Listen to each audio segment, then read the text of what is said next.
સ્થાનિક સ્વરાજ્યની ચૂંટણી યોજાઈ એ પહેલા જ ભાજપે કુલ 215 બેઠકો પર હાલ તો જીત મેળવી છે।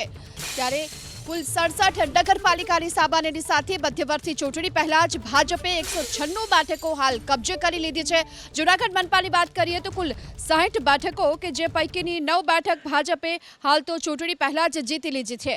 તાલુકા પંચાયતની સાથે પેટા ચૂંટણી મળી કુલ 10 બેઠકે ભાજપ હાલ બિનહરીફ જાહેર થઈ છે। સ્થાનિક સ્વરાજ્યની સંસ્થામાં એટલે કે કુલ 215 બેઠકો પર ભાજપ હાલ બિનહરીફ જાહેર થઈ। ભચાઉ પાલિકાની વાત કરીએ જ્યાં મતદાન અગાઉ ભાજપે હાલ તો કબજો મેળવી લીધો છે। આ સાથોસાથ હાલોલ પાલિકામાં પણ ચૂંટણી યોજાઈ એ પહેલા જ ભાજપનું શાસન જોવા મળી રહ્યું છે। જાફરાબાદ પાલિકામાં પણ ચૂંટણી પહેલા ભાજપના ખાતામાં આવી છે બેઠકો। તો આ તરફ બાવડા પાલિકાની ચૂંટણીને લઈને પણ અત્યાર સુધીના સૌથી મોટા અને મહત્વના સમાચાર। બાવડા વોર્ડ નંબર 7માં ભાજપ ઉમેદવાર દિલીપ પારેખે ફોર્મ પરત ખેંચ્યું અને ફોર્મ પરત ખેંચનાર ઉમેદવાર દિલીપ પારેખના 2 વિડીયો પણ સામે આવ્યા છે। ચૂંટણી અધિકારી સમક્ષ રૂબરૂ જઈ તેમણે ફોર્મ પરત ખેંચ્યાનો વિડીયો સામે આવ્યો। આ સાથે ચૂંટણી અધિકારીએ ચકાસણી કરી ફોર્મ સ્વીકાર્યાનો વિડીયો પણ સામે આવ્યો છે। દિલીપ પારેખે સ્વેચ્છાએ ઉમેદવારી પરત ખેંચ્યાનો એક વિડીયો સંદેશ જાહેર કર્યો અને ઉમેદવારી પરત ખેંચવા મુદ્દે તેમણે પારિવારિક કારણ પણ રજૂ કર્યું। હું વોર્ડ નંબર 7 બાવડા નગરપાલિકા ઉમેદવાર તરીકે હું વાણ ઉર્ફે પારેખ દિલીપભાઈ ડાયાભાઈ આપને રૂબરૂમાં ધ્વનિ સંદેશથી જણાવી આપું છું કે મેં મારી ભાજપ પક્ષમાંથી ઉમેદવાર નોંધાવેલી હતી, પરંતુ પારિવારિક પ્રશ્નને કારણે મેં મારી ઉમેદવારી પાછી બાવળા પ્રાંત સાહેબ રૂબરૂ આશરે 11 કલાકે પાછી ખેંચેલ છે, જે સાચું ને સત્ય છે। કોઈ પણ ધાક ધમકી વગર પારિવારિક પ્રશ્નના કારણે, જે આપ સર્વે સાહેબની જાણ સારું। સૌરાષ્ટ્રના અમરેલીમાં પણ ભાજપનું ઓપરેશન જાફરાબાદ સફળ થયું છે। અમરેલીની જાફરાબાદ પાલિકામાં ભાજપનું શાસન। જાફરાબાદ પાલિકાની ચૂંટણી પહેલા જ 16 ઉમેદવાર બિનહરીફ જાહેર થયા છે।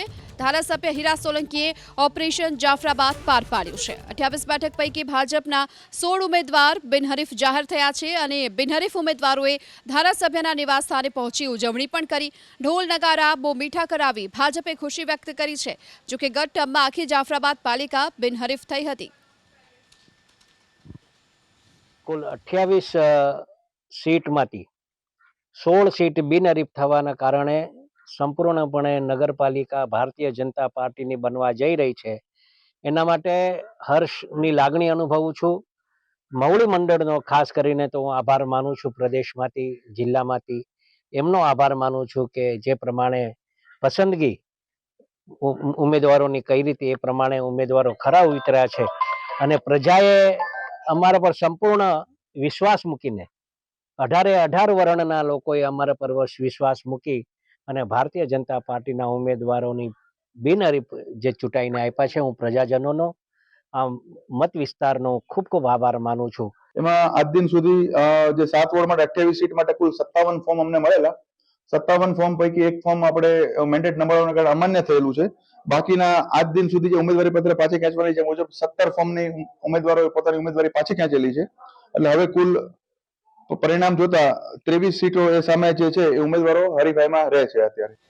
તો રાજકોટના ઉપલેટા પાલિકાની ચૂંટણી પહેલા કોંગ્રેસને મોટો ઝટકો લાગ્યો છે। ઉપલેટા પાલિકાની ચૂંટણી પહેલા જ 5 બેઠક પર ભાજપ બિનહરીફ જાહેર થઈ છે। વોર્ડ નંબર 6માં કોંગ્રેસની 4 સભ્યની પેનલે પોતાના ફોર્મ પરત ખેંચી લીધા છે। વોર્ડ નંબર 1 અને 3માં પણ કોંગ્રેસના એક ઉમેદવારે ફોર્મ પરત ખેંચ્યા। જોકે આ ચૂંટણી પહેલા જ 5 બેઠક બિનહરીફ થતા ભાજપમાં જશ્નનો માહોલ પણ જોવા મળ્યો। પૂર્વ ધારાસભ્ય લલિત વસોયા અને ટીમ કોંગ્રેસને હાલ તો આ મોટો ઝટકો લાગ્યો છે। ત્યારે ભાજપે ઉમેદવારને ધાક ધમકી અને લાલચ આપી ઉમેદવારી પરત ખેંચાવ્યાનો આરોપ કોંગ્રેસે લગાવ્યો છે।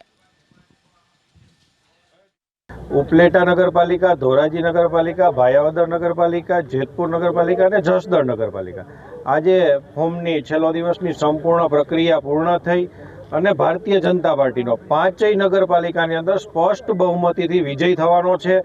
એક પર્વના ઉત્સવ જેવો માહોલ ચાલી રહ્યો છે। એ પૈકીની અંદર અત્યારે ઉપલેટાની અંદર પણ મેસેજ છે, 6 નંબરનો વોર્ડ સંપૂર્ણ રીતે બિનહરીફ જાહેર થયો છે। તો ઉપલેટા પાલિકાની ચૂંટણી યોજાઈ એ પહેલા જ કુલ 5 બેઠક પર ભાજપ હાલ તો બિનહરીફ જાહેર થઈ છે, જેને લઈ ચૂંટણી પહેલા કોંગ્રેસને આ મોટો ઝટકો લાગ્યો છે। ખાસ કરી વોર્ડ નંબર 6માં કોંગ્રેસની 4 સભ્યની પેનલે પોતાના ફોર્મ પરત ખેંચી લીધા છે। આપણે જણાવી દઈએ કે આજે સ્થાનિક સ્વરાજ્યની ચૂંટણીમાં ફોર્મ પરત ખેંચવાનો છેલ્લો દિવસ હતો અને આજના દિવસે વોર્ડ નંબર 1 અને 3ની સાથે વોર્ડ નંબર 6માં પણ કોંગ્રેસના જે ઉમેદવારો છે તેમણે પોતાના ફોર્મ પરત ખેંચ્યા છે। વોર્ડ નંબર 6માં કોંગ્રેસની 4 સભ્યની પેનલે તો પોતાના ફોર્મ પરત ખેંચી લીધા। આ તરફ વોર્ડ નંબર 1 અને 3માં પણ કોંગ્રેસના એક ઉમેદવારે પોતાના ઉમેદવારી ફોર્મ પરત ખેંચ્યા છે। એટલે કે અહીં ચૂંટણી યોજાય એ પહેલા જ કુલ 5 બેઠક બિનહરીફ જાહેર થઈ છે। આ તરફ બિનહરીફ જાહેર થતાની સાથે ભાજપના ફાળે આ બેઠકો આવી છે, જેને લઈ ભાજપમાં જશ્નનો માહોલ જોવા મળ્યો। તો બીજી તરફ હાલ તો પૂર્વ ધારાસભ્ય લલિત વસોયાની સાથે ટીમ કોંગ્રેસને આ સૌથી મોટો ઝટકો લાગ્યો છે અને ભાજપે ઉમેદવારને ધાક ધમકી લાલચ આપી ઉમેદવારી પરત ખેંચાવ્યાનો આરોપ પણ લાગી રહ્યો છે। ઉપલેટા નગરપાલિકાની ચૂંટણી યોજાઈ એ પહેલા જ કોંગ્રેસને આ સૌથી મોટો ઝટકો, કારણ કે કુલ 5 બેઠકો જે હાલ બિનહરીફ જાહેર થઈ છે અને અહીં આ 5 બેઠકો ભાજપના ફાળે આવી છે।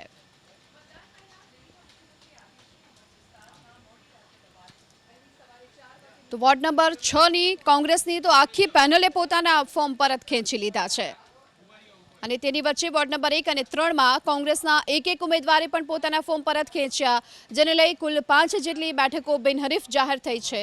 તેને લઈ ભાજપમાં જશ્નનો માહોલ પણ જોવા મળી રહ્યો છે। તો બીજી તરફ કોંગ્રેસને આ સૌથી મોટો ઝટકો લાગ્યો છે ઉપલેટા નગરપાલિકાની ચૂંટણીમાં, કારણ કે કુલ 5 બેઠકો પર કોંગ્રેસના ઉમેદવારો જેમણે પોતાના ફોર્મ પરત ખેંચ્યા છે। આપણી સાથે હાલ કોંગ્રેસના નેતા લલિતભાઈ વસોયા આપણી સાથે જોડાઈ ચૂક્યા છે। લલિતભાઈ, અહીં કુલ 5 જેટલી બેઠક બિનહરીફ થઈ છે અને આ સાથોસાથ ભાજપના જે પ્રકારના ઉમેદવારે ધાક ધમકી લાલચ આપી ઉમેદવારી પરત ખેંચવાનો આરોપ લગાવી રહ્યા છો, શું હકીકત સામે આવી રહી છે? ઉપલેટાની અંદર 4 બેઠક બિનહરીફ થઈ છે અને ટોટલ 5 નહીં 6 ફોર્મ કોંગ્રેસ પાર્ટીના ખેંચાણા છે। હું ત્યાંના અમારા ધારાસભ્ય ભારતીય જનતા પાર્ટીના મહેન્દ્રભાઈ પાડલિયાને ખૂબ અભિનંદન આપું છું, કારણ કે ધોરાજી અને ઉપલેટાના રાજકારણમાં નવો ચીલો ચિતરવાનો એમને પ્રયત્ન કર્યો છે। વર્ષોથી ધોરાજીની અંદર અમારે ધોરાજી ઉપલેટા ભાયાવદરમાં અમારે સિસ્ટમ હતી કે શાંતિપૂર્ણ રીતે લોકશાહી ઢબે ચૂંટણી એકબીજા લડે અને અમે પણ એ જ ઢબથી અને એ જ પદ્ધતિથી ચૂંટણી લડવા માટેનો પ્રયત્ન કર્યો છે, પરંતુ એમને ખનીજ માફિયાઓ, ગુંડાઓ અને સરકારી તંત્રનો ઉપયોગ કરી લોભ લાલચ આપી અને ફોર્મ પાછા ખેંચાવીને નવો ચીલો ચિત્રો છે। આવતી ચૂંટણીની અંદર એ ચીલા ઉપર હું પણ ચાલીશ। ધોરાજીની અંદર એક ભારતીય જનતા પાર્ટીનું પણ ફોર્મ ખેંચાયું છે, ફક્ત ઉપલેટામાં છે એવું નહીં, પરંતુ ધોરાજીની અંદર એ ફોર્મ ખેંચવામાં ભાજપના જ આગેવાનો એ ફોર્મ ખેંચાયું છે। અમે એમાં ક્યાંય પડ્યા નથી, એટલા હાટું કે અમે લોકશાહી ઢબે ચૂંટણી લડવા માંગીએ છીએ અને ચૂંટણીમાં પ્રજાની વચ્ચે મત માંગવા જવાના છે। હું તમારી ચેનલના માધ્યમથી ભારતીય જનતા પાર્ટીને પડકાર ફેંકીને કહું છું કે ધોરાજી, ઉપલેટા અને ભાયાવદર ત્રણેય નગરપાલિકા કોંગ્રેસ પાર્ટી જીતવાની છે। એમને જે પ્રયત્ન કરવો હોય કરી લે। હવે એ જે રીતની લડાઈ કરવા માંગતા છે એ રીતની લડાઈ કરવાની પણ અમારી તૈયારી છે। જી, આપ અમારી સાથે જોડાયા બદલ આપનો આભાર। તો હાલ તો જે પ્રકારે વોર્ડ નંબર 6ની સાથે વોર્ડ નંબર 1 અને 3માં પણ કોંગ્રેસના ઉમેદવારોએ પોતાના ફોર્મ પરત ખેંચ્યા છે, પરંતુ આ તરફ કોંગ્રેસનો દાવો છે કે ઉપલેટા નગરપાલિકાની સાથોસાથ ભાયાવદર નગરપાલિકાને પણ તેઓ હાલ જીતશે અને તેમાં જીત મેળવશે। આ તરફ વાત કરીએ ડાકોર નગરપાલિકાની કે જ્યાં ચૂંટણી પહેલા ભાજપ કુલ 5 બેઠક પર બિનહરીફ જાહેર થઈ છે। વોર્ડ નંબર 6માં 2 અને વોર્ડ નંબર 7માં 3 બેઠક ચૂંટણી પહેલા બિનહરીફ જાહેર થઈ છે। વોર્ડ નંબર 6માં ભાજપના અલકાબેન સુથાર અને રેખાબેન ત્રિવેદી બિનહરીફ જાહેર થયા છે અને વોર્ડ નંબર 7માં ભાજપના રીટાબેન ભટ્ટ અને હિનાબેન પટેલ, પ્રિતેશભાઈ દેસાઈ બિનહરીફ જાહેર થયા। એટલે કે 28 પૈકી બેઠક હવે 23 બેઠક પર ચૂંટણીનો આ જંગ જામશે। ઠાસરા ધારાસભ્ય અને ખેડા ભાજપ પ્રમુખે આ ખેલ પાડ્યો હોવાની વાત સામે આવી રહી છે। રાજકોટની જસદણ પાલિકાની ચૂંટણી પહેલા પણ 2 બેઠકો બિનહરીફ જાહેર થઈ છે। જસદણ પાલિકાની ચૂંટણી પહેલા ભાજપના 2 ઉમેદવાર બિનહરીફ વોર્ડ નંબર 1માં રમાબેન મકવાણા અને વોર્ડ નંબર 6ના કુસુમબેન દાવડા બિનહરીફ જાહેર થયા છે, કારણ કે વોર્ડ નંબર 1માં પછાત વર્ગ અનામત બેઠક પરથી કોંગ્રેસમાંથી કોઈ પણ ફોર્મ ભરાયું નથી. વોર્ડ નંબર 6માં કોંગ્રેસ આપના ઉમેદવારે ફોર્મ પરત ખેંચ્યું છે અને તેના કારણે ભાજપના ઉમેદવાર બિનહરીફ જાહેર થયા છે. શરૂઆતના તબક્કે આપણને ટોટલ 78 ફોર્મ મળેલ, એ પૈકી 71 માન્ય રહેલ ફોર્મ અને 71 પૈકીના ટોટલ 5 ફોર્મ આજે પરત ખેંચવામાં આવેલ છે. અપક્ષ, આમ આદમી પાર્ટી, કોંગ્રેસ સહિતના ઉમેદવારોએ, અલગ અલગ પક્ષના ઉમેદવારોએ ફોર્મ પરત ખેંચેલ છે. આજે બિનહરીફમાં જે વોર્ડ નંબર 1 પછાત વર્ગ સ્ત્રી અને વોર્ડ નંબર 6 પછાત વર્ગ સ્ત્રી એ બિનહરીફ થયેલ.